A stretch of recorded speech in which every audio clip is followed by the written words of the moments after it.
көрсөм мындай Netflixке кирген оңой эле экен негизичи. Биз үчүн мындай ух ты, Netflix бул деген америкалык кайдан эми этномедиалер иште берели. Жок, Netflixке дагы Оскар алганга деле толук мүмкүнчүлүгүбүз бар да. Netflixте ар кандай контент жүрөт экен. Бизге жеткендери эң популярныйлары там Бумажный дом, там дагы кайсы жана корейский эмелер болобу, бизге эң жакшылары жетет, жана топ рейтинга деген.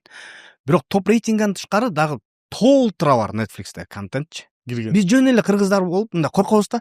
Netflix менен сүйлөшсө болбойт болуш керек, эми алар ким, биз ким деп эле бир кичинекей өлкөбүз деп. Ошол сыяктуу эле, мисалы үчүн мен билем, Оскарда за лучший иностранный фильм деген калп айтпасам польский бир кино алган өз учурунда. $10,000-15,000 эле тартылган. Кеп сен кайсы өлкөдөн эмессиң, кеп канча бюджетиң бар эмес, кеп сенин идеяңда да. Эгерде киноң жакшы болсо чын эле. Азыркы тапта деле көп адамдар менен сүйлөшүп калабыз да, ой, биз деген жаңы кино тартып атабыз, анан Бакыт байке сиз бар, сизден коркобуз, силердин жаныңардан чыкпай эле койсок болот эле, сиз качан чыгасыз.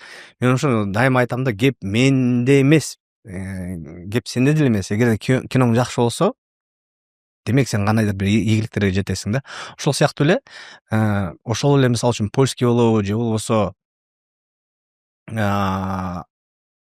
башка улуттун киносу болобу, кеп улутта дагы эмес, кеп өлкөдө да эмес, кеп ошол кинодо да. Эгерде киноң жакшы болсо, ал жакта айырмасы жок, сен $10,000 тарттыңбы же $1,000,000 тарттыңбы. Ошол нерсе бар да. Ошондон кийин Индиядан кийин мен ишенип калдым да, демек болот экен депчи. Netflixке да баруу, Оскарды да алуу.